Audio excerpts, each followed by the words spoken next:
پھالیہ سے نوید شہزاد وریا کی رپورٹ کے مطابق پھالیہ شہر کے بڑے چوکوں میں ٹریفک جام رہنا معمول بن گیا، جبکہ افسران پسے ہوئی طبقات کی مدد کا نعرہ لگائے اے سی والے کمروں میں مغل شہزادے بنے بیٹھے ہیں۔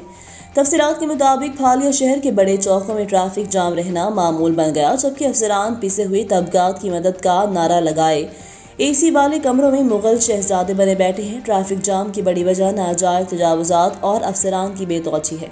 ٹریفک پولیس کے اہلکار صرف لاری اڈہ پر ڈیوٹی دیتے ہیں، اندرون شہر کبھی کبھار ہی آتے ہیں، جبکہ اے سی والے کمرے سے کم ہی باہر آتے ہیں۔ شہر میں ٹریفک جام معمول ہے۔ سڑک کے کناروں سے 20 فٹ تک تجاوزات قائم ہیں، جن کی وجہ سے سڑک تنگ ہو چکی ہے۔ عرصہ دراز سے ناجائز تجاوزات کے خلاف آپریشن نہیں کیا گیا۔ عوامی حلقوں کا کہنا ہے کہ جلد از جلد ناجائز تجاوزات کے خلاف سخت آپریشن کیا جائے۔ مزید خبروں سے باخبر رہنے کے لیے دیکھتے رہیں ہماری ویب سائٹ readnews.pk۔